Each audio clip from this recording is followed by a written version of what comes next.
guys, welcome to Alt London Podcast. We're back again for another episode. The sun is actually shining today, so like sun is shining. The weather is bright. Yeah, whatever it goes like.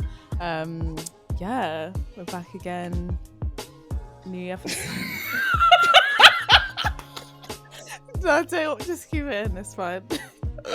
And guys, hopefully you actually listen to our radio show as well. Yes. If you didn't know, we've just started a radio show via Drops Live FM. Yes. If you haven't heard, it's actually on their website now. So it's like a podcast. It was more podcast music-y episode. So it was like us doing. We were just pretending to be radio presenters. Yeah. Well, no. We are radio presenters too. We're multifaceted out here. So. We are. So if you haven't listened to that yet, please go and check it out. And we've also released a playlist as well for that. That's out on Spotify now. So have a listen. And yeah, so I think I went in before even No, because this ties in really nice because as we're multifaceted, we have a multifaceted guest today. He is the one and only Siobhan, and we don't need surnames here. You can't find her. She's just she's a figment of your imagination, but a great one at that. So hello Siobhan, how you doing? Hey guys, I'm well, thank you. Hi Siobhan. Thanks for having me. Yeah, so thanks for coming on. Yeah, thank you for coming on. Definitely wanted to have Siobhan on for a while because I just feel like you have lots of good stuff to say, so I look forward to hearing that today. Yeah, tell us a bit about yourself. How would you explain yourself? How would I explain myself? How do you describe yourself, I should say, really? You know, someone once described me as an enigma. They did. Okay. And I'm going to run with that because I think I've realised that I'm not someone who is easy to understand. I'm not someone that can be put into a box. And for that reason, I'm just going to run with I'm an enigma. I like that. Yeah, no, I like that. And an enigma at that because you have so many different things you do. But before we even get into that, tell us 3 things about yourself. So random facts, anything. Okay, I am 27 years old. I've started this new exercise regime. So today is day 42. Ooh. I've worked out consistently for 42 days, so 6 weeks. Yes, well done. Yeah, so I'm going to... Originally it started out as it was supposed to be 30 days. Then it went to 75. And I think I'm just going to go to 100 and see what happens from there. What do you mean? That's sick. Yeah, keep it going. Thanks. Inspiring us, man. Inspiring us. That's sick. Something else about me. I have 184 children. You have 184 children. And people would be like, wait, what? Isn't it? We'll get, we'll get into like what that means. I mean, enigma or what, mate? Yeah, exactly. The way you just dropped that was sick. I love that. Yeah, she's got 184 children. And how's lockdown been for you, Mum? Yeah. Lockdown has been nothing short of a roller coaster. Trust me. There have been times where I'm like, okay, I am loving this slower pace of life. There's been times where I'm like, okay, I am hating not being able to see my family and my friends. And there have been times where I'm just like, what even is this? Like, what is this real? Like, this panoramic, this democratic, like, what is this? I just don't even know what is going on. Crazy to get your head around. So it's just been very up. I feel like everyone went through that cycle because I mean, when it first started, I know that me and Charlene were just gassed to just not be in the office. We were like, this is coming just a perfect time. And then like the boredom sets in, and then there's like a bit of the mental health issues come in, like the depression. Like there's just so many like layers of like this whole thing. Like everyone's been feeling it. And like what's been quite unique about the situation is everyone is going through exactly the same thing. Like everyone's just relating to the same. Like we've never been in a situation where we're all like feeling one feeling. Yeah, and I think what scared me the most is like the shift between one day feeling like, oh my gosh, this is just too much, I don't know what to do, like I can't deal with life, to the next day waking up and being like, okay, cool, let me work out, let me make a nice breakfast, I've set my work, we'll go for a walk, let me pretend I'm middle class walking around my area, like it's just, it's just, the shifts are very, very wild. No, you're right. 100. Listen, the cooking, I'm over cooking right now. May, I was saying it's been over a year, and like, it's been like a year, and I'm like, I was doing up different dishes, I'm banging out the Mexican food, and I'm just tired. Yeah, I'm over it. I'm tired, but like, it's literally been a year. I read something today, and it was like, this week last year was our last normal week before everything popped off. Yeah. And we had no idea. We're like, oh yeah, only be shut down for like a couple of weeks, innit? We're like, we'll be back out. I'm so happy that when we left the office, like I took everything. I'm so happy. Yeah. That was a smart move. No, it's crazy. All right, well, so we've left you. What are you going to say? The mysteries in the air. Like, 184 kids. Why is that? So, like, guys, you're probably wondering, like, why we've got Siobhan in. And the reason is because she is definitely an essential worker and, like, a godsend during this time. Absolutely. She's a teacher. So, like, we need to rate in normal times. We need to give more teachers more ratings than what they're given. They need to be getting paid more. Absolutely. For one. Where the money resides. Where the money resides. Yes. So yeah, we've got like a couple of questions for you, and just to like, obviously, like teachers right now are so essential because obviously there's a lot of vulnerable kids who are still having to go in school, and there's obviously there's been the back and forth of the school's going to open, the school's going to close, and like you know how it is. Yeah, it's been a roller coaster. So, literally. For sure. So like what are your views on the education system in the UK, like in general, and also like post lockdown? The education system in the UK in general is a mess. Mm-hmm. It is a mess. It is completely outdated. It's a one size fits all education system, and it's just a mess. I think when I was doing my teacher training, and we were focusing on something called differentiation in the classroom, and that's making sure that your tasks or your activities are different for the different kinds of levels of learners. And I remember my lecturer at the time showing me this image of a tree and these different animals. So there was like a snake, a monkey, a goldfish in a bowl, an elephant, and an ant, and all of these animals were lined up in front of the tree. And then there was an owl with his with glasses on, like a professor. And it was a test. So it was like, you can move to the next level of your education as long as you can climb this tree. Now, for the ant, that's fine. For the monkey, that's fine. Right. The goldfish gonna die because he can't come out of his bowl. The elephant can't even get his knee up at a right angle. So that's really not gonna happen. And I think for me, that image was such an amazing example of how flawed the education system is at the moment, because we are all testing these kids with the same test, and they are different. They are all so different. They're different in race, they're different in age, they're different in the way that they learn. They're just so different, just like we are as individuals are different. And it almost makes no sense that we are testing children in the same way that we were testing them in the early 90s when the GCSEs first came out, or when the GCSEs changed from 100%. O-levels to GCSEs. Like, it's actually backwards. I agree. Yeah. But I also think, to your point, so we, especially in the UK and especially in London, there's lots of different cultures. So actually we do want to shine a light really on black kids, because in particular we know they've been suffering quite a lot in this situation with the pandemic, but even beforehand as well. There's so many different statistics talking about teachers' attitudes towards different demographics of young people, and how black Caribbean boys, for example, like way more adversely affected than like other demographics.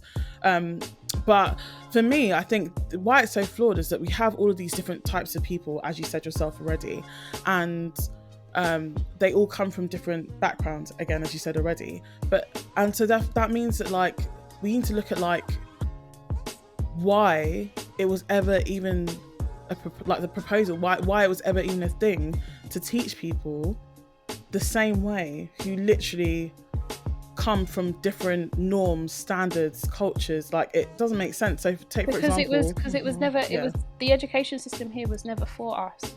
And that's the sad thing, and that's what you realise, I guess, That is the thing, yeah. And that became very prevalent for me when I was at school. and I wouldn't say I was struggling, but you know, I definitely needed like additional or different kind of help, or I need to learn in a different way. I'm definitely a kinesthetic learner.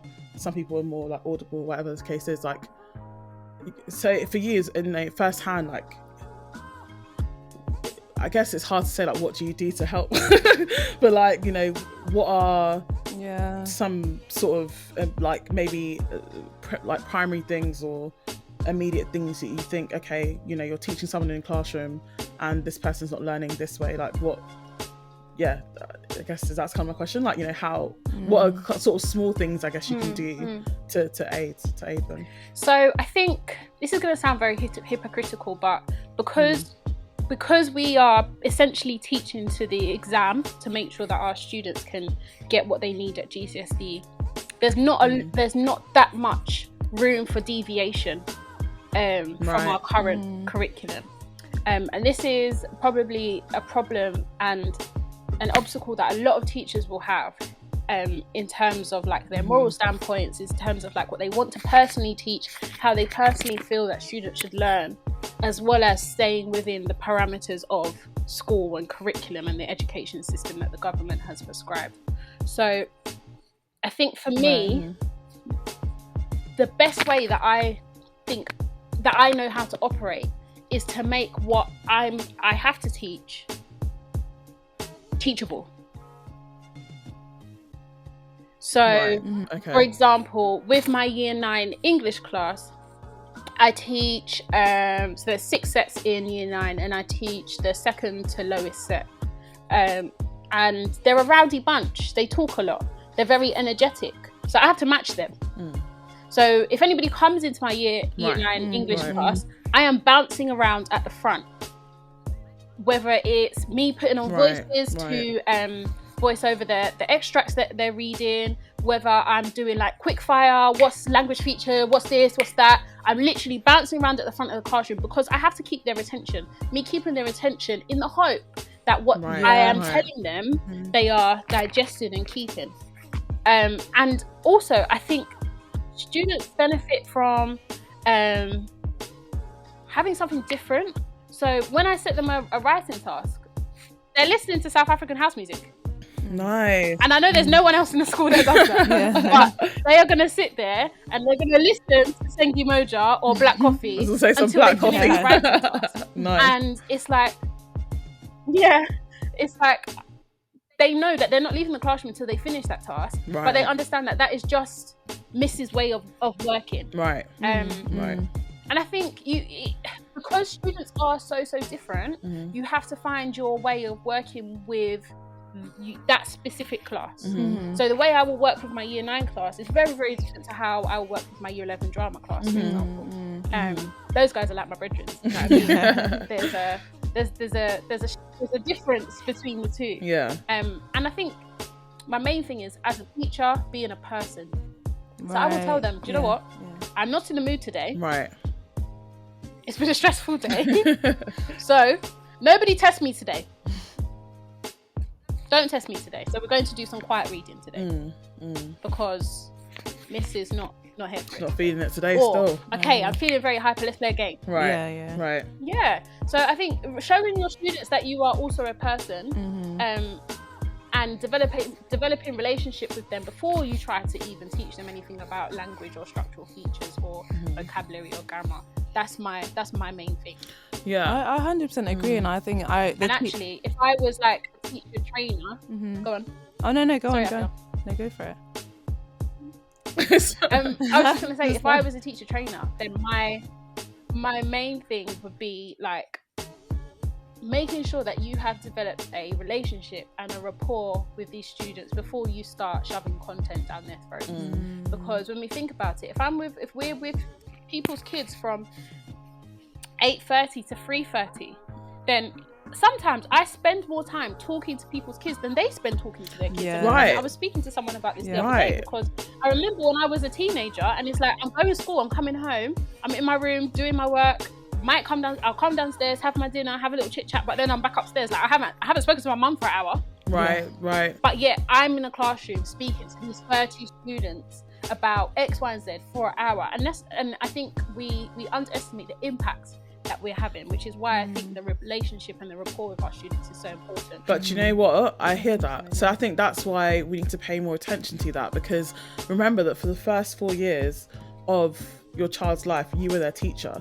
So I think teachers need to bear that in mind, because obviously just speaking to some teachers don't realise, okay, actually they've had a teacher before and they've learned in a completely different way. For example, my dad, it's books, like you know, when he's teaching me how to do multiplication, he teaches me the long way. So my whole to do one sum is the whole page, whereas like I got to school, they taught me how to do short multiplication or short division, right? And so I think that needs to be bared in mind a lot more, because but also parents need to see that as well and realise that actually I'm my child's teacher for the first 4 years of their life. This is actually going to impact them moving forward, and pretty much probably for the rest of their educational life, unless they have a teacher who's really, really there and able to like really intervene if it is negative, you know, assuming that it is. So yeah, most definitely. And I think that's really become more apparent with the home learning, because we've had a shift back. We've done a 360 now. So we've gone from mum and dad being the teacher to, oh, okay, you go to school now, your teachers teach you, to, you're at home, I need to go through this work with you. And from what I'm hearing from parents, it has been tough. I'm hearing parents saying, come and take the picnic, don't want them no more. Like, parents saying, look, come and take the kids over from the schools, take the kids back, because we can't deal with this anymore. But I just want to go back to it's stressful. Definitely. I just want to go back to what you were saying about being a human with the kids, because that's something that I definitely experienced at school, and those were always the teachers that the kids respected the most. And I think with schools, especially with like secondary school age, like the one thing that you have to gain from them is respect. And if your kids do not have respect for you, then they're not going to want to listen to what you have to say in class. So once you can talk to them on a level, then they're like, okay, cool, like Miss has got something to say, like I don't want to let her down, let me actually put my head down and like, you know, try and complete my work to the best of my ability. And it just like when you come in like, you know, I'm a bit stressed today, you're like, fair enough, like, you know, Miss is always usually like in a good mood, I've got respect for her, so like let's just calm it down and just, you know, be on her sort of level today. So I think gaining respect. And I think like a lot of teachers, especially if they're not from ethnic backgrounds, they struggle to get that respect from Black or Asian kids, and they think, oh, they're a disruption, they're this, they're that.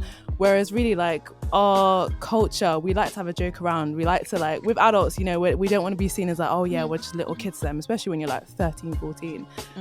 With our culture, we love banter and stuff like that, and I don't think people understand that, and it may come across as rude or whatever. So yeah, that's where the clashes come, I feel. Yeah, and I think it's important for teachers who do want to work in inner city multicultural schools to be aware of these cultural differences. So like for me, for example, when I did my teacher training, I trained in a school in East London. It was a girls' school, and never in my life had I been in a school where probably 80, close to 90% of the students wore a hijab. And I remember getting there and thinking, wow, like this is just really, really different. And I remember going into the toilets, and they had like the wash basins for you to be able to wash your hands. And I think, forgive me, I'm really not clued up, but I believe it's like an Islamic ritual. You have to wash your hands in a certain way after using the toilet, depending on what you've done in the toilet. And that was an eye-opener for me. And understanding that, okay, even though it's the height of summer, these girls are not going to back off their scarf for nobody. And that is because of their religious because of their religion, their religious expectations. And so even just being in that experience, I think it's so important for teachers, if you're gonna come and teach in an inner city school, have some inner city school experience. Absolutely. For example, like for me, if I was a head teacher, if you haven't done any experience in an inner city school and you're coming from Berkshire or Windsor or Hertfordshire, or you know what I mean, I can't have you in my school, because there's going to be kids who you are going to sanction wrongly because you don't understand them. Our children are loud. Our children constantly talk. Our children will give you belly laughs when it's really not that funny. And you just have to understand, because that's our culture. Exactly. And it's like, even if you go to, when you go to a brunch, like a bottomless brunch somewhere in, I don't know, in Kensington or Chelsea and compare it to a bottomless bunch in Shoreditch, the noise levels are very, very different. Because the demographic of people that are there. Yeah, and true. the people, we like to make noise. We express ourselves. We are very, we're expressive with our bodies. Even look at me now. I'm doing all of these gestures. We're very animated. We're expressive with our bodies. We're expressive with our mouth. Absolutely. Very, very animated. Brilliant word, I feel. And it's a different experience. It's a different experience. And until you understand some of those behaviours and you don't take it as a disregard to your so maybe the rules and expectations to your standards, in your classroom. Right. Until you understand it, you're not gonna. It's not gonna work for you. Yeah, I just think it's just a huge disconnect, and for me, I guess like that was stuff that I felt like I was dealing with, or that we were dealing with when we were younger. And you know, we don't actually. Siobhan, you disclosed your age. Like Afia and I don't actually disclose our ages. But, no, it's calm. Like they don't know how old I am. But the point is that like I'll just say that when I was younger, I felt like from then till now, I'm surprised that it's still a thing. I'm actually happy though that we have more black teachers or teachers of different ethnicities, you know, in our schools. You know, that is, and we need more. No, we need way more, and we need more than just PE teachers. Yeah, right. No, it's so true. It's so true. A lot of black staff, or especially black men, PE teachers, behaviour management, and where's the black science teachers? We have them, so we need more of them. Where's the black history teachers? That's what we need. Yeah. So we just need more black teachers in general, and not just for the cliche teaching subjects or roles. No, I completely agree. Yeah. I should also add that I'm a secondary another teacher, question. by the way. I think I can't talk too much about primary. Yeah, no, that's fine. And we actually didn't say what you taught. Sorry, I didn't mean to interrupt. Yeah, what do you teach drama? Because I heard you mention drama. Yeah, so I teach drama and English, and I'm head of year 8. Nice. That's amazing. Big boss up here. So just going like back to like culture, I think this question kind of ties into it. Obviously, like last year we saw the resurgence of Black Lives Matter. Obviously it came back from when it began in 2015.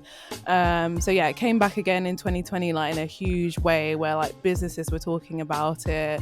I don't know if the conversation was so much happening in schools, but I did hear that like I know the government were trying to suppress and speaking about anti-establishment groups such as Black Lives Matter.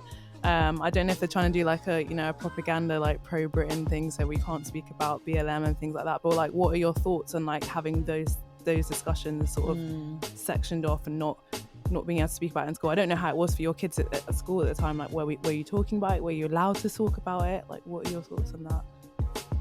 Yeah, so I remember at the time, I'd been thinking about it, especially like the few days after George Floyd and when the protests were happening. And I think I found it hard to kind of articulate myself or to work out what my feelings were. And it was at a time where we were being bombarded with so much on social media. It's like we were talking about it at home, I was talking about it with my boyfriend, I was talking about it in the group chat with the girls, and it was like, it was a lot. It felt like it was a lot. And I felt like I wanted to, I knew that I wanted to and needed to say something, but it's not that I didn't know how. I can't explain what the feeling I had was. However, and also we should point out as well that you were, I was gonna say, we should point out that you were still remotely learning at that time, though, innit? So just to point that out as well, so it was even hard because you weren't actually in school. Well, in school, I was, at the time, we were on a 3-week rotation. So I was in school full-time for 1 week and then out of school for 2 weeks. So yeah, I was still on the go. Right. But somebody did send the email. And it was a beautifully worded email. And it was almost written as a challenge. It was a challenge to the members of SLT in school. The senior leadership team, we abbreviate to SLT, and it was like, this has happened. What are you doing to support our students and our staff about this? Mate, we tried. Please, can I have a response? And I sat there, triggered. And part of me felt upset that I hadn't said it, but then a bigger part of me was so happy that she had, because I don't think I would have articulated it in the way that she had. And I do the whole, like, just to piggyback off what Yadidada has said.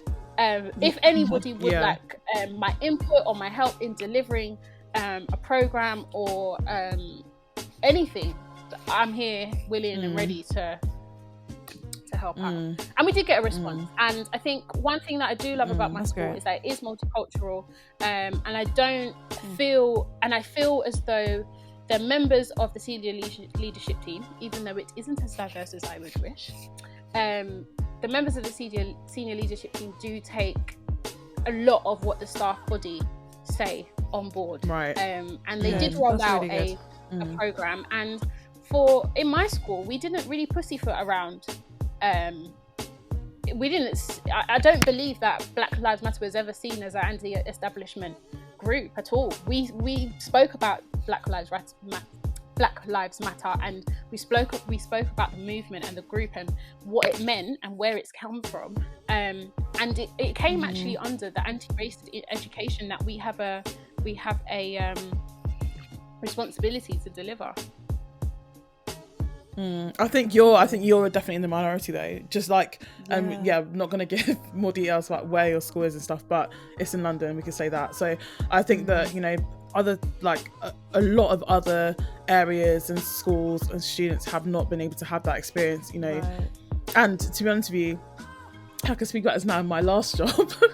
We were based in a school, and the amount of absolute atrociousness that we saw from, I mean, I can't speak to what exactly they did for Black Lives Matter, but like literally the way they treated Black students, and the disregard and, you know, absolute ignorance towards any issues like this were absolutely crazy. I mean, someone who doesn't actually work at the school had to break up a fight, like because they didn't want to help Black kids. And so it's like, it's really nice that I'm so happy that we have some schools like yourselves which are even starting to take steps, but what can we do as a whole? Like, how can we impact this as a whole, you know? I think change is coming. It's slow and but it's coming. So the government have asked all schools to look at this initiative, which is called Decolonizing the Curriculum. By Nate Holder guy. I'm not sure about Nate Holder, but I think it's something that all schools have to at some point show that they have looked at and engaged with. So we actually had a meeting about it on Wednesday as part of our staff meeting. And I remember when I saw the title, I was like, okay, why are we doing this now when school's opening on Monday and there's so much to go through? But I was completely taken aback with the content of the meeting. The person who led it is a history teacher, a really cool guy. And I hope that he's famous one day, because he is so passionate and so knowledgeable and so clear about what needs to happen to decolonize the curriculum. And he gave so many examples, and he could have, I'm sure he could have spoken for hours on end about the shortcomings of the curriculum in England at the moment, and how we are giving all students we're doing them an injustice by teaching a Commonwealth curriculum, like a massive injustice. I think one of the main examples that I can think of is that on the GCSE English exam, of the set texts in literature that we study, only one of them is written by a Black British person. Yeah, and that's been a big thing as well. I've been seeing everywhere. I feel like you're about to say something.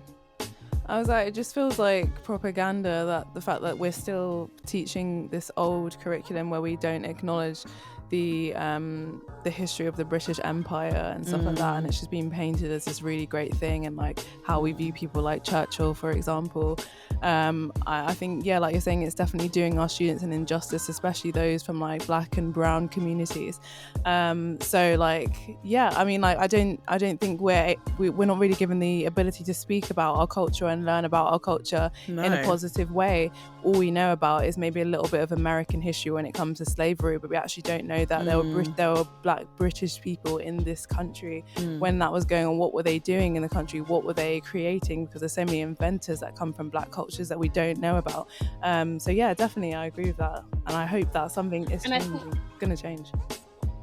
Yeah, one thing that the teacher touched on is the fact that a lot of our Black history is tokenistic, and it views Black people in a negative light. So it's like, yes, teach them about the slavery, teach them about the slave trade and how it was abolished. But hang on, they were Black people before they were slaves.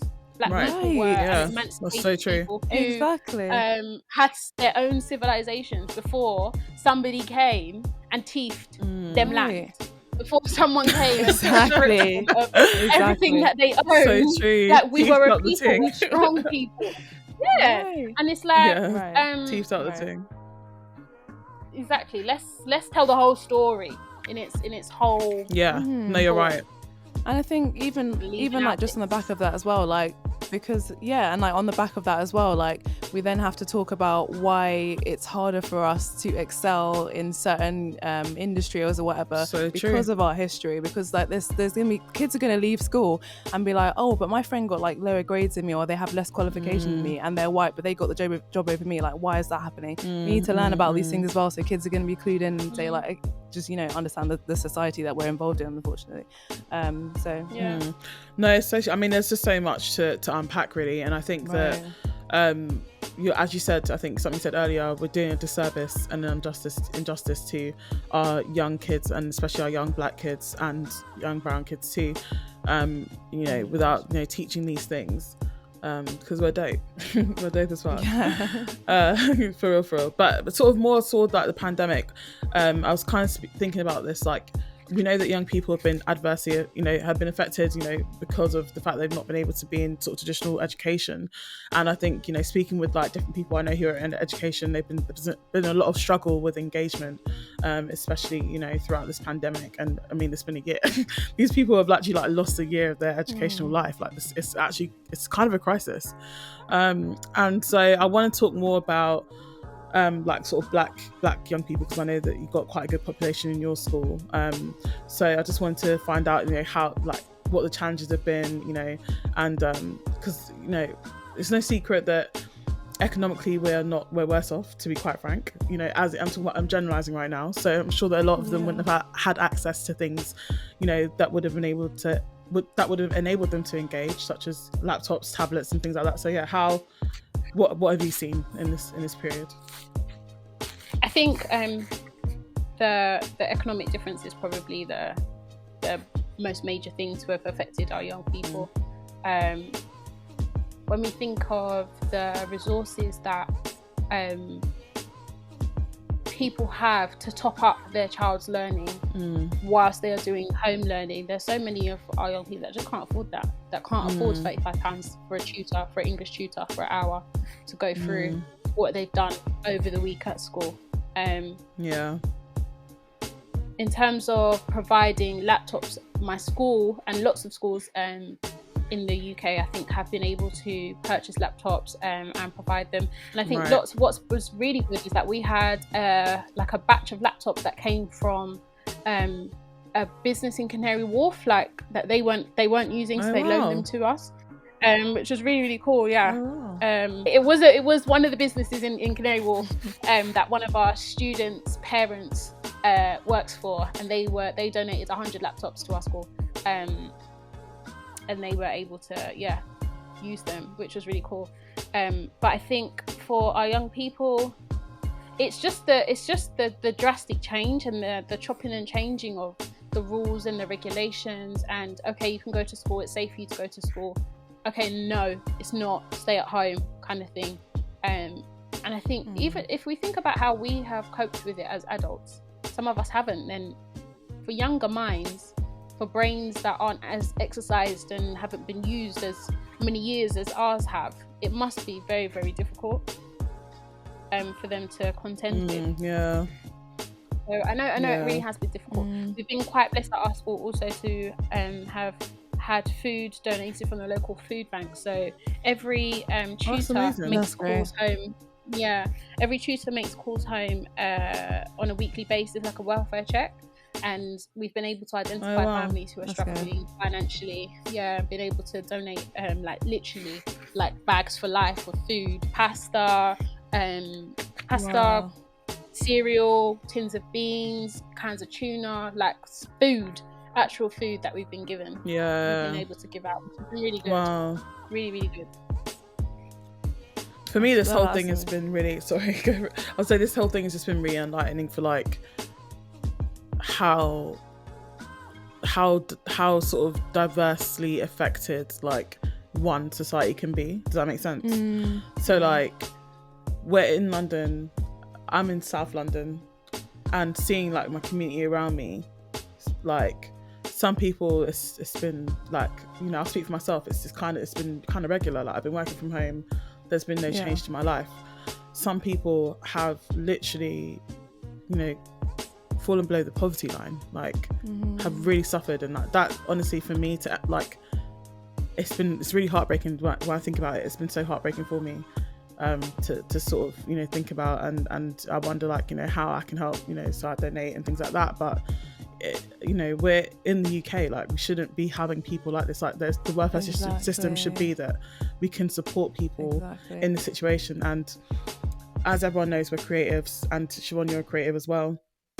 You know, the creative industry has been adversely affected, and people have literally like not been able to like to find work, have literally like, you know, dancers, actors, singers, artists, whomever, you know, have really suffered. And I just thought we can see a lot better with that. So thanks for that insight, because I think the food banks are definitely a major way that we can help, because people who are accessing the food banks are maybe not necessarily people who we think would be accessing the food banks. We've got people accessing food banks who both parents work, they're in full-time employment, but just are not able to make ends meet at the moment for whatever reason. And it's like, even with the whole Marcus Rashford situation, there was a spotlight shone on so many families where the mum's like, I have to make a decision that tonight I'm not going to eat so that my kids can eat, kind of thing.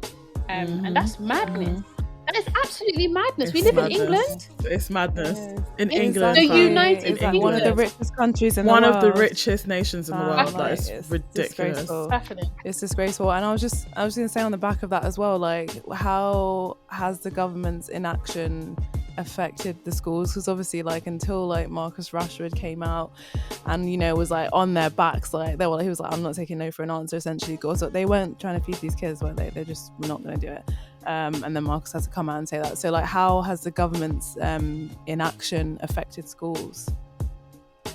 You know what, I think I've never been someone who was massively into politics or a fan of the government, but if ever there was a time that I realised that this government is a mess, isn't even the word. I don't know how to describe the government. It is just now unbothered. like, It's disgraceful. It's an absolute disgrace. It's unbothered. disgraceful. Just unbothered. And it's like, I think they have done so much over the last year to show that they are completely incompetent of running a country. Why is a footballer telling you that children need to eat? Someone who should be bothered about the football on the pitch. I'm telling you. Why so is it true. him that has to come and tell you, so true. look, these kids are hungry, they need to eat? It's criminal. It's criminal. disgraceful. Yeah, it is criminal. It is criminal. It's criminal. And for me, like, I think I started to see the mess that this government was. I mean, it was before this, but I saw it like just in full effect as soon as Grenfell happened. And from then they were really showing their ass. Especially to like the poor and ethnic minority communities. Like they just do not care. They do not care about us, and it's really devastating to see. And like you said, a footballer should not have to come out and tell the government, you need to feed the children of this country. That should not be happening, because that would not be it. I mean, I just don't believe it would be happening. Well, it probably happens in other places, but it just shouldn't be happening in the United Kingdom. In the UK, man. In 2020, Disgraceful. 2021. Yeah, disgrace. It's disgraceful. And it's like, there's so much that leads us to ask whether the government care. The schools in the borough that I worked for wanted to close 3 days early before Christmas because of the levels of COVID cases at the time. In the borough that I worked, COVID cases were through the roof, and the council had told all schools in the borough, look, close your doors from, I think we're supposed to finish on a Friday, and they said close your doors from Tuesday afternoon. send the kids home and get them to do online learning. The government said, if you do that, we will take you to court. The government taking the schools that they fund themselves. It just doesn't make any sense. The government said, we'll take you to court. Yes, yeah. Fast forward 2.5 weeks. Yeah. The government We had an absolute crisis in the UK. And they said lockdown and lock off. They said lock off. Yeah. And we had a crisis. Like we were having ridiculous. we were having like 85, 90,000 cases a day in the UK in this small nation. Enough people passed away. Like it was horrendous. Like that sort of January time, early January, it was so bad. COVID was so bad. And everything just seems so backwards. And it's like, even with the vaccines, I think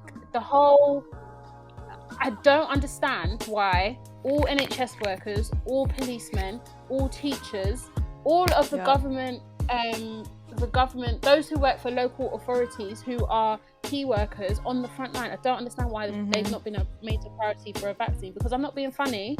I mean, it's nonsensical. It's 5-year-old Sonia, let her shield for another few months whilst I'm here in the midst of 750 pupils, please. Sonia can stay at home for a little while whilst I get my jab. Right. Yeah, agreed. 100%. Yeah, and like, it's just the common sense is not common. It's not there. Because how can there be 30 plus children from all sorts of households coming into a classroom? And because you're talking about, okay, like we can't be mixing.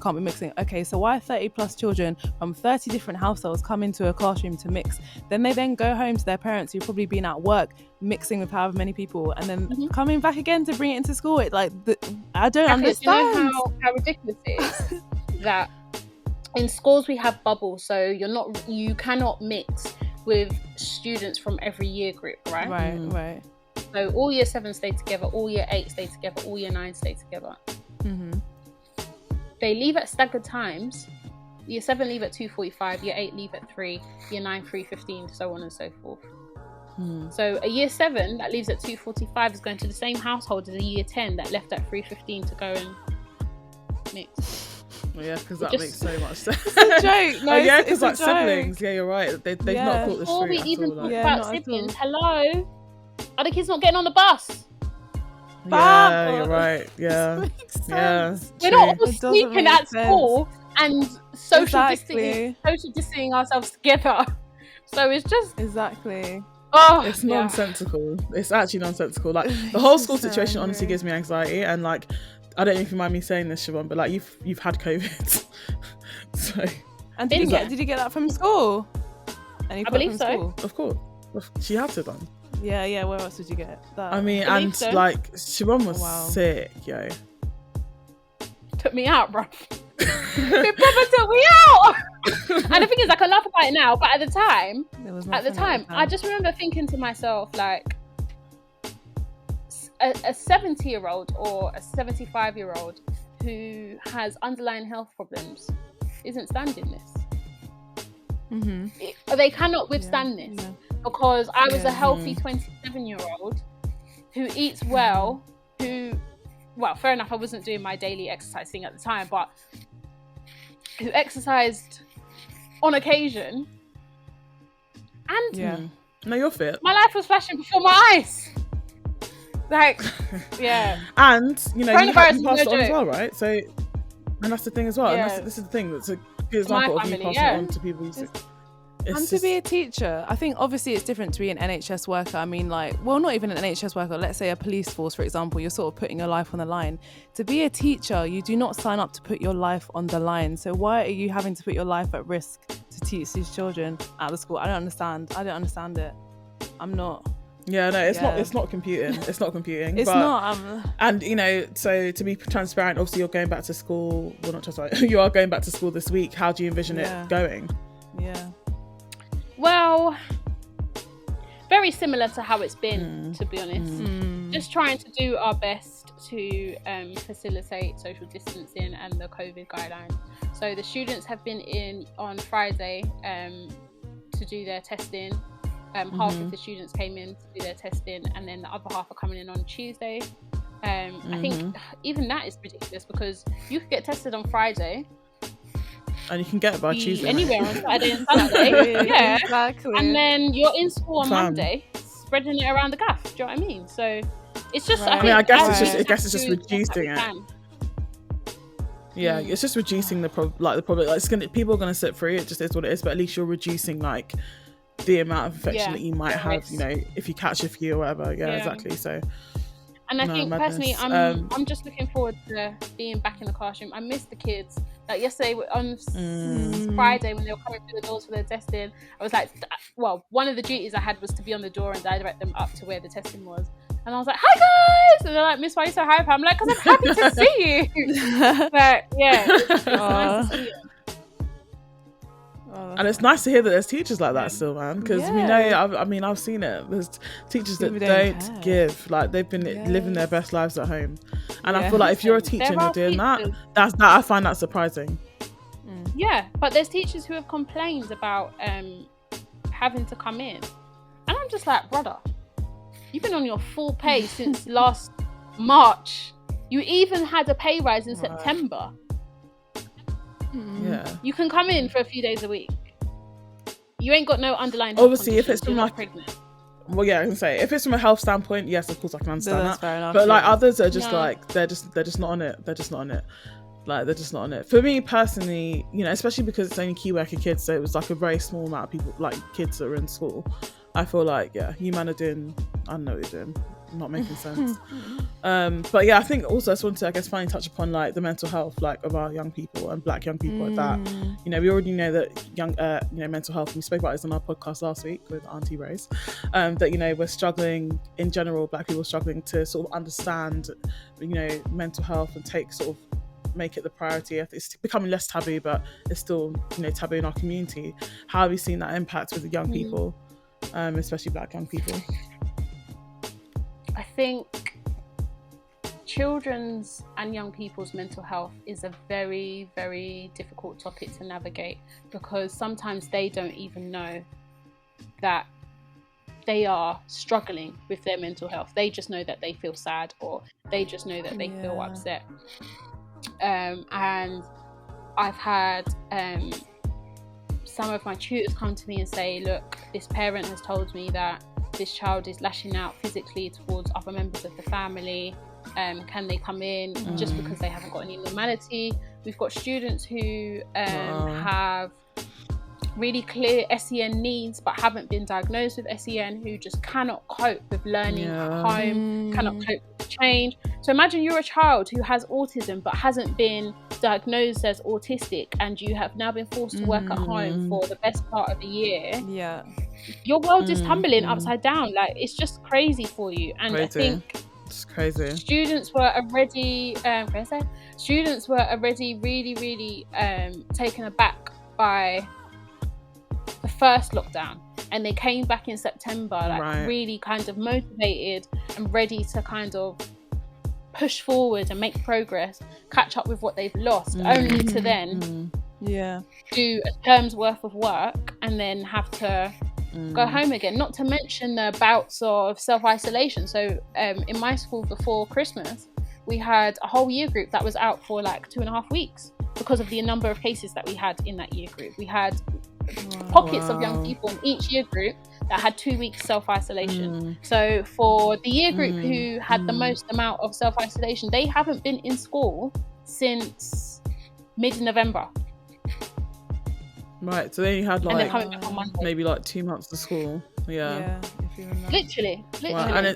And in terms of like dealing with their mental health,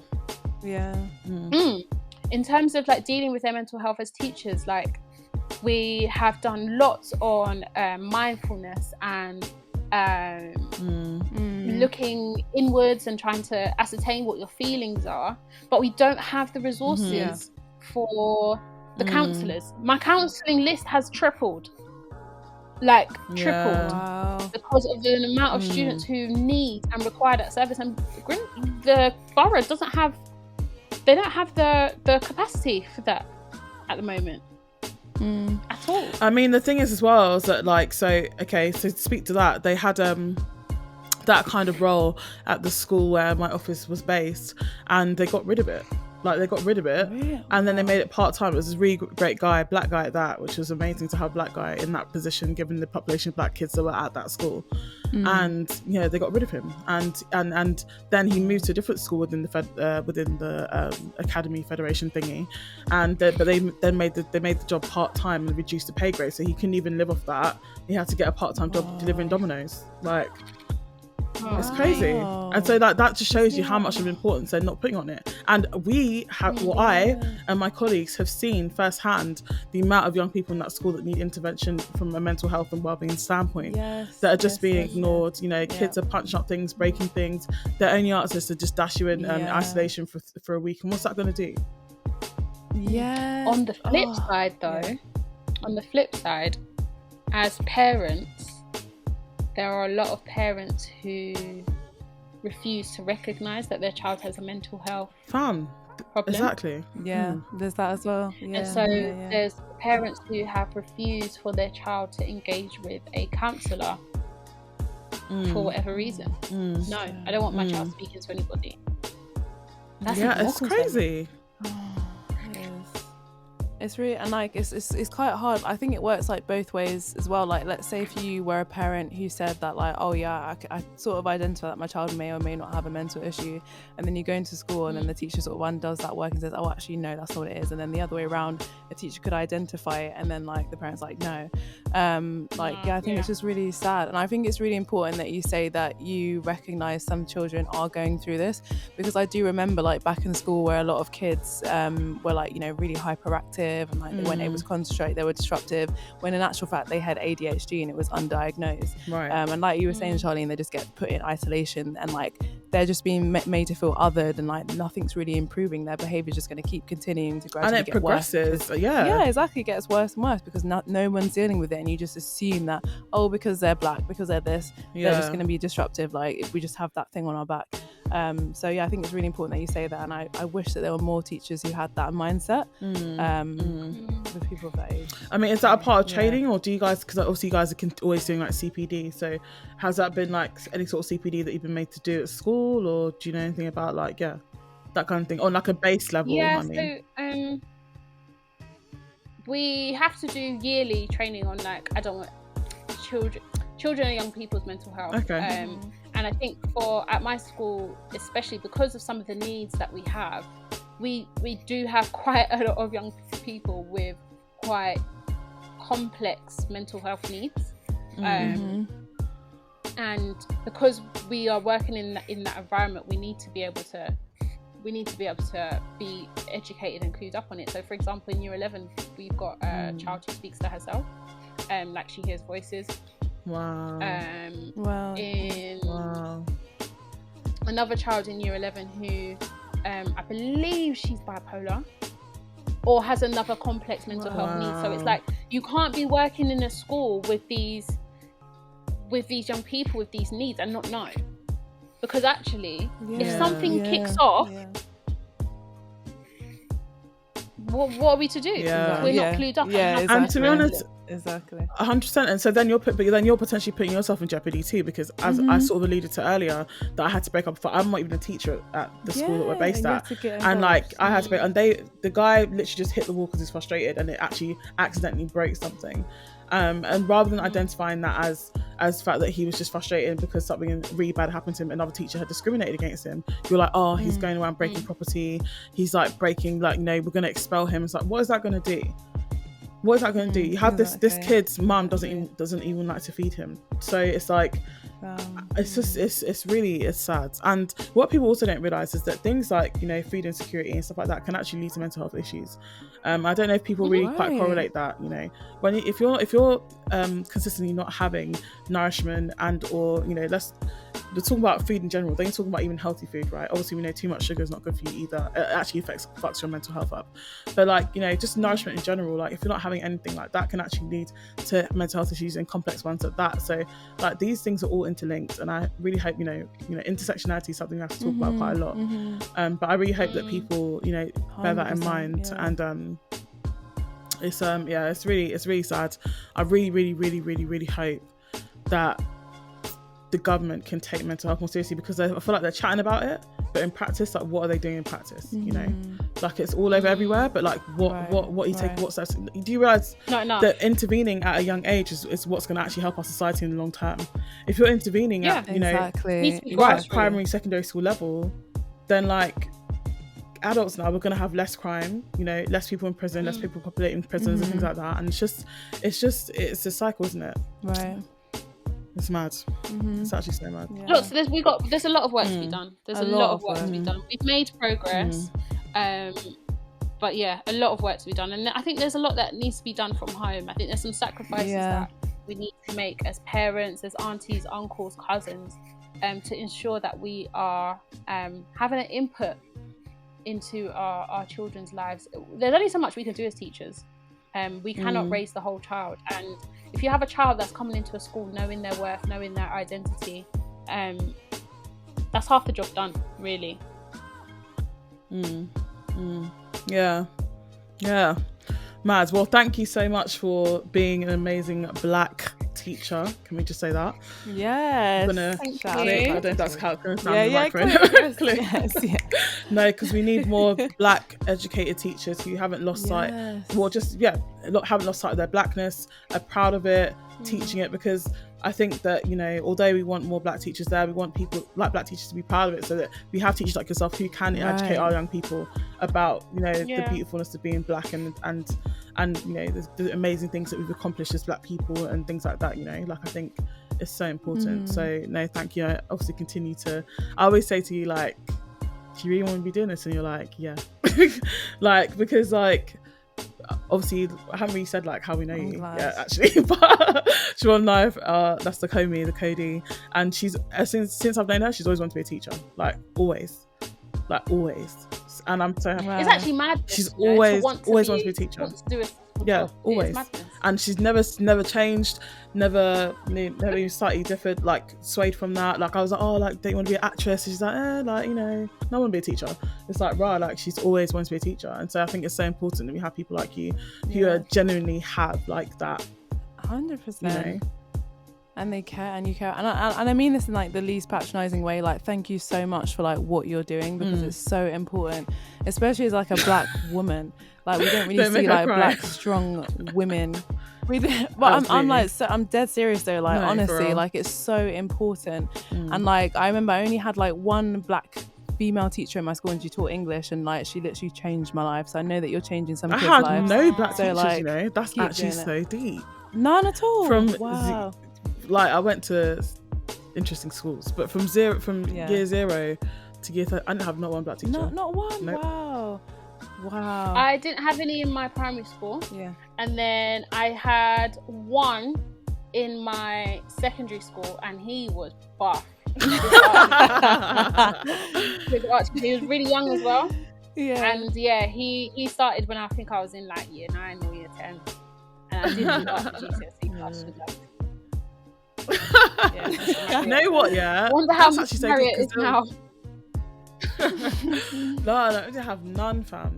That's actually deep, and that probably impacted me quite a lot. Like not seeing, not seeing that, just any kind of role model. You know what? You don't realise how much it affects young people to see themselves reflected. In all job roles. In all job roles. Because when you ask a child, oh, why don't you want to do this? They're like, Black people don't do that, miss. Yes, exactly. And it's like, how is that a thing? How is that a valid response? That, I wouldn't aspire to be a pilot because I've never seen a Black pilot, or I've never seen a Black architect. So I like design and stuff, but I wouldn't be an architect because I've never seen a Black one, kind of thing. Mate, all I'm hearing is football and rapper. Like, come on, man. Football musician, and like, not there's anything wrong with that, but I mean, no, there's nothing wrong with it, but we can expand. There's so much more to see out there. There is, like, there's so much. How about becoming the footballer's agent? How about becoming the footballer's physiotherapist or trainer? Or, do you know what I mean? Or, musician, or how about becoming the musician's manager or musician? Like, how about do you like branding? Why not become marketing for the musician or whatever the case is? Like, I feel like we don't. We got to continue to show sort of like the realm of what's available, because nothing is unattainable. Nothing. 100%. No. But as you say already, it's unfortunate that our young people have been low-key conditioned and or told, you know, essentially that there isn't, but it's changing. And yeah, man, thank you for that. We're gonna go to a lighter note. Well, I say lighter, I don't know if it's gonna be that light, to be honest, but we're gonna talk about some current events, as Afia might usually do. She's the jingle queen. First of all, start off about Drake. What do you think? Have you listened to new Drake? No. What is it called? Scary Hours 2. Scary Hours 2. It's an EP, it's 3 songs. It's an EP, okay. Yeah. So you have... I still didn't even listen to it from when you told me yesterday. I'm sorry. It's actually good. It's very much Thank Me Later vibes. I'm dead serious. He's rapping. He's rapping. It's even got Rick Ross in it. Small. The Rick Ross song is called Lemon Pepper Freestyle. Is that because of his wings? Oh God.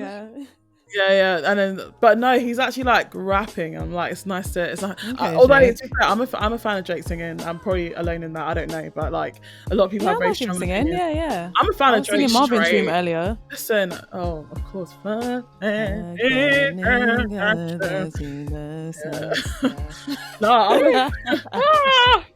I'm a Drake fan in general, man. But yeah, so obviously everyone's talking about it because they think he's sending for Kanye with the lyric about supposedly. What was the lyric? You know, if I was an organised podcaster, I would have had that ready, but I don't. Charlene, come on, we've been doing this for too long now. But yeah, basically, it's kind of alluding to the fact that Drake Drake did the thing with Kim, right? Okay, I'm getting it together. Right, so apparently he says, he does say, I probably should go link with Yeezy. I need me some Jesus, but soon as I started confessing my sins, he wouldn't believe us. I just feel like it's a stretch. I feel like it's a stretch. It is. I think it's such a stretch, but obviously because they've been sending for each other for a hot sec, I think that's why people are trying to feel the fire in it. What do you think? Drake knows what he's doing. Yeah, he does. I think he does too. But I fucks with Drake heavy, man. I fucks with Drake heavy. You can't not. Drake heavy. You can't. You have to. What's it called? You have to give credit to greatness where credit is due. Really, and truly. Yeah. 100%. And then I'll let you take this next one. Well, I mean, it's happening tonight if you're trying to stay up. I don't know. Well, yeah, you guys, it would have already happened by the time you listen to this. But the Meghan Markle and Prince Harry interview with Oprah, boy. Oh, have you guys heard that the Queen is the nation at 5 p.m? In 20 minutes. In 20 and the thing is, it's for the Commonwealth thing, and everyone was saying that she never does the Commonwealth announcement unless if it's on the day, and it's tomorrow. So why is she doing it today? It's all suspect. There's a lot of things. My friend has got a conspiracy that my friend's got a conspiracy that Prince Philip is already dead. And then they just held off the news, and then they're gonna announce it because it's a conspiracy, okay? But they've held off the news because apparently the royal family have got control of the media or whatever. Because they can suppress media, and then they're gonna drop it once the interview comes out. So we'll see if that happens. Who knows? But it was very coincidental that once the interview was announced, then all of a sudden Prince Philip is in the hospital, and then he's transferred. Prince Philip is in hospital for a hot sec now. But it was only announced once the interview came out. Oh really? Yeah, because so the interview clip came out of Harry saying what he was saying. Then next week, Prince Philip's in the hospital because they're just trying to detract, obviously. But anyway, that's coming out today, Sunday in America, and then tomorrow on Monday on ITV at 8 p.m. And it seems to be spicy. And again, the British press are as per usual, coming for Meghan's neck. And it's just racism. Have you guys seen the Joshua? Is it Joshua Peters? Who's that? No, who's that? Okay, so Joshua Peters he's like a professional prank artist, right? Oh, I know what you're talking about. Yeah. And he's obviously quite rich because it must take him a lot of money to be able to pull these things off. Yeah. But basically what he's done is approached 4 different royal correspondents. So one was from CBS, one I can't remember where the other 3 were, but people who normally speak on the royal family. He's approached them and he's like, look, I'm from a filming company, from a TV network, and we are doing a press release based on the interview of Oprah and Meghan Markle. It's not released yet, but we want to be able to get this rolling and put it out as soon as it's released. So we'd like you to speak on the interview prior to its release and give your opinion on it. So they start asking these people all of these random questions, filling in these random anecdotes that aren't even in the article. So, for example, he says to one woman, one thing, Meghan mentions that she goes to the horse sanctuary in Balham. What do you think of that? And then the woman goes, yes, well, the one saving grace about Meghan Markle is that her love of animals. It's a remarkable love of animals. And it's probably the most positive side that we get to see of her. Actually, after all that she said in this interview, the fact that she touches on the animals and the horses, it really does redeem her. And I was thinking, it's just, oh gosh, you just see what they're all made of. Big lies. And there was another, this big old lies. And there was another woman who was like, yes, well, this whole interview just showed Meghan Markle for the actress that she is.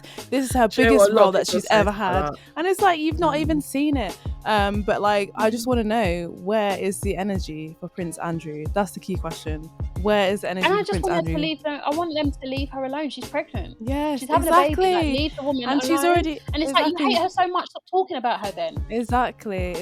And she's already like. I understand where it's coming from, yo. Like, it's just racism. I mean, it is racism. That's just straight racism. And like, she doesn't even look black. That's actually the deep thing about it. I don't think she looks black. She's a light-skinned mixed race girl, so it's like, she doesn't even look black. Can you imagine if she was asking Tony? You know what my theory is? Could you imagine? My theory is that if we had never seen her mum, yes, that's what someone said. Yeah, that's what someone said. And the thing is, if she had a white mother and then like her black father was acting the way that her white father is, absent, going AWOL, whatever, everyone be like, oh yeah, what do you expect? And then she'd be like, oh my gosh, poor Meghan, she had this horrible absent father, but because he's a white man, they're like, oh, like she's not even trying to contact him, like I don't understand, she can't win in any way. And then like she came out and obviously spoke about her miscarriage that she had before this child, and people want to say that it's for attention. Do you know how sick that is? You came out and you were vulnerable to this British public who don't even deserve that from you, but you're like, let me just say something that people are going to relate to, like I just want to share my moments so other people can connect or whatever, and you're telling that she's seeking attention. Like, I didn't mess with her from the start, man. Like and then it's like, so this for me opens up the wider conversation of like how people are like, oh, racism is not as bad in the UK. Like, nigga, it is worse. It's what exactly? It's actually worse. It's just exactly. It's worse because it's insidious and it is ingrained in every structure of our society. And for me, it's the denial, because now I'm hearing people saying, "But I didn't even know that she was mixed race." No, don't do that. You knew that she was mixed race. That let's just say it with your chest, please. Like, if you're gonna do it, say it with your chest, please. No. It's just like it's innate within us, and it's covert, and obviously we're not seeing police killings or gang killings daily because they don't put it out there, but it happens. Exactly. But it's just that I would say in general as we're sort of a bit more understated than the US. So I mean, people want to compare it, but it's like it's not really even comparable. Like, I also don't know why we want to compare. It's different. I also don't know why we want to compare whether one nation's more racist than another. Like, exactly, we're all going through it. We're both. This world is racist. Exactly. Do you know what I mean? Like, it's just it's wild. Like, it's so wild. Like, when you think about the way that like we're just not allowed to progress, and they saw someone progress to what you might deem to be like sort of one of the highest kind of honours in the land of the UK, right? Being that she was sort of marrying she married a prince. Like, they were like, nah, we're not having this. Like, the UK, like, how dare she? Ever. The London's never gonna see. I mean, I'm surprised we even have like an Asian mayor of London right now, to be honest. And I don't think he's gonna be there for much longer. We'll see how long that lasts. Exactly. So, but we're never gonna have any sort of person of color be like prime minister. It's just not gonna happen in the UK for a while, at least anyway. No. I'm not saying it never will, but I don't think for a while, it just wouldn't happen. It's not gonna happen. This might sound a bit ignorant though, but as a person of colour, would you want to be Prime Minister of this country? No. But, it's just about having someone sort of in some position of power that can look out for us, I guess. Because right now, all we've got is enough Asians. And I'm sorry, Preeti and friggin' Rishi are doing my head in, to be quite frank. I think if anyone's going to be a prime minister, it would be one of them two, because the British people love a person of colour who's just as racist as them. We're going to suffer even worse. Yeah, we're all going to suffer even worse. Miss Pretty wants you going back on the plane, mate. Like, we're going to be in this together. Honestly, disgusting. I can't. She's disgusting. Yeah, she is decrepit still. She's disgusting. So yeah, it's just like it's so sad what's happening to her, and they've escaped to LA now, and part of me thinks, I probably wouldn't have done this Oprah interview. I'm not gonna lie. Would you have done it? I would have done it. I think I agree with Shah. I don't think I would have, because I think they already don't like you, and now you're inflaming them. Now you're adding more fuel to the fire, and I get that there are some things that should be said. Absolutely. But it's like, do you have to speak to your therapist about it, kind of thing? Do you have to speak about it on this large scale? And people are going to vilify you even more. They will, but I would say exactly. It's not even come out. But I would say, if my character had been publicly assassinated for how long have they been married now? Like 2-3 years, whatever. Every single day. And I had an opportunity to speak my truth, and nothing could be twisted. I mean, they will twist it, but I can just speak my truth without anyone coming out of articles saying, oh, she said this, but no, actually, like, what I've said is here, like, in clear sight. Then yeah, I would absolutely do it. And like, I would absolutely be on crud, because this family have done enough damage. So yeah, you best believe I'm going on Oprah and speaking my truth. No, she does. Yeah, it's true. She needs to talk up the team. Yes. I just think, I hear all you're saying, and I'm someone who really does take it personally when people don't think of me of what I am, like, that mischaracterize me and things like that. But for me, with everything that's happened, the way it's spoken about her, comparing her to all types of different animals, or talking about her attitude, that she's aggressive, or that she's that, stereotypical microaggressions that we get daily. It's like, for me personally, I would have just been like, let me live in my resort in Santa Barbara and just let the shit blow over for a year. I hear that. It's like, I'm not being funny, but look at Meghan Markle. Where is the aggression, please? I'm telling you, she's like the most well-spoken, like, well put together. I mean, her fashion comes for the gods. Like, do you know what I mean? Yeah, it really does. She is, and they wanted to hate her. That's what it is. They're trying to find something, because you couldn't, like, her look. She's a beautiful woman, put together really well. Not that she should have to be, but she is. And like, she's a humanitarian. Like, she's done all these good things. There's nothing for her. A UN ambassador, like, she's been doing this, like, before she even met Harry. Like, and I'm not sure. Exactly. And I'm not sure if you've seen that video that's circulating recently as well, but everyone's saying that, oh yeah, Meghan's put in Harry's head that he needs to leave the country and whatever. But there's a video going around, like, with him when he was in the army, saying, I don't even really like the UK, so I'm really grateful to be out of here. And he was saying stuff like, yeah, like, I don't mess with the press, after what they've done to my mum, like, obviously, like, it's obvious I wouldn't like the press. So it's like, he's always felt this way. He's always wanting to be rid of this country. And I think with Meghan Markle, he saw that as an opportunity to say, like, yeah, fuck this. Like, I don't want to be a part of this anymore. Like, let's just go. Obviously, we're going through hardship as it is. Like, this is even more of a reason. So yeah, we'll see what happens in it. We'll see what this interview brings. And I mean, what I will say is that obviously with the clips that they're circulating at the moment, like, they're trying to, like, bring, like, notoriety to it. Like, the editing is so, like, they could have put out clips that were not so sort of ferocious. But they decided to, because obviously they want to build up the hype and make it seem like it's really dramatic. And so that's, I just think that, like, in general, like, the narrative just needs to be completely, like, changed. I'm not sure. I mean, I'd be interesting to see, like, what people's thoughts are on this, but I just, if I wouldn't have done it. That's just me. We'll see. Only because I just think you're not going to win with these people. The British press has gone through enough. The British they're not gonna like it, whatever she does. Right? Do you know what I mean? This is owned by Rupert Murdoch. Nigga's racist. Okay. So, like, and I said that like that for a reason. Like, man's racist, like this. So, like, it's not gonna run. But yeah, that's my thoughts on that. Yeah, man. Poor Meghan. In it, but so, yeah, we hope and pray for her. But this kind of brings us to the end, man. Like, yeah, would you say? Yeah. I'm just saying, I just said And obviously we want to thank you again, Siobhan. Siobhan, you also, I want to point out, have a little something else you're doing, so do you want to tell people about that? Ooh. Okay, yeah. So I guess, you know what, it's funny because Charlene said I was multifaceted and I was like, am I? And then I realised that, yeah, I really am. So in terms of little side hustles, I tutor. So if you know anybody of primary or secondary age who is looking for an English tutor, I'm your girl. I'm sure you can get in touch with the Alt London podcast and they will forward your details. My details, your details onto me. Vice versa. And also I have started a business in CMOS.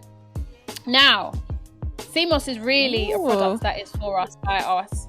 So CMOS is an algae that is found in the coast of Caribbean, and it's wildcrafted. So it's an algae. A fisherman goes and he takes it up from the ocean and he dries it in the sun, and then I have it shipped over from our CMOS actually comes from Jamaica, Runaway Bay, which is in the north of Jamaica. It's dried in the sun, so it's dry, and then shipped over to us, and then I blend it with spring water and it turns into a gel. And now, why would I be eating a gel that is made from something that comes from the sea? Well, this CMOS contains literally the gel from the CMOS contains 92 of the nutrients that your body requires. Your body actually requires 102, and this CMOS has 92 of them. So if you want your skin to be glowing, you want your hair to grow, you want your nails to get harder, you want to help your internal immune health by flushing your body of mucus, CMOS is the thing for you. So it's called Of the Sea Moss, and you can follow us on Instagram at Of the Sea Moss. We'll at you. And you can have a look. Yes, please do. Have a look at our page. Our prices are all on there. Shipping is $2.99 and we ship all over England. And if you are local to South London, you might just get a delivery. But yeah, CMOS is a great product, man. Full of nutrients, full of vitamins, full of everything that your body really needs, and you just put it in your smoothie, put it in your tea, put it in your food. It's a gel consistency and it just melts out in anything. Put it in your yogurt, take it as a spoonful, do what you want with it, but you will see. What does it taste like though? Yeah, what does it taste so like? it doesn't have like a distinctive taste. It's really, really hard to explain. It doesn't have a distinctive taste. I think what will impact you more is the texture. So if you're someone who is a little bit funny about textures, then you might want to just put it into your smoothie. You might want to put it in a smoothie or dissolve it in your tea, because the texture is kind of like it's kind of like, imagine like wet edge control. It's that kind of like a moist edge control. That kind of So it's like a jelly, like a jelly, but runnier than a jelly. Oh yeah, I can imagine it. I know, but a lot of what is good for us isn't always enticing.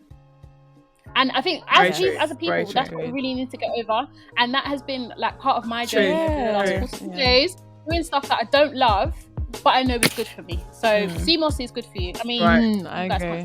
Look at my skin. My locks have grown so much in the last 8 months. It's crazy. Wow. And CMOS has a lot to do with that. And so how much do you have to have a day? So 1 teaspoon. How much do you have to have 1 to 2 tablespoons a day? A day. And then that's enough for... I would say a day. You should start to see the results after 2 weeks. Okay. Yeah, but I think it's like anything, it needs to be a consistent thing. It's also really good for speeding up your metabolism. People have said that there's a number of good benefits. People have said that it's curbed their appetite, which has then led to weight loss. I think that has definitely been something for me that's helped me on my weight loss journey, which I'll probably speak about at some point in my own personal life once I've dropped what I want to lose. But and also libido. Ladies, I don't want to say too much. Okay. But the fellas of Ocean, No, I love let them swim. I love it. Of the sea moss, guys. Yeah, there's lots of information on there as well, and good for children as well. Good for everybody. Good for babies. Good for everybody. Good for pregnant ladies. Yeah, it's really a super good. Yeah. Oh, good. Well, support that. Yeah, we'll definitely put the info when we put up the episode. And yeah, man, thank you so much. For thank you. I feel like I could speak to you for hours. Yeah, I feel like we can speak for time. It's so nice to have a nice chat. You guys will meet at some point.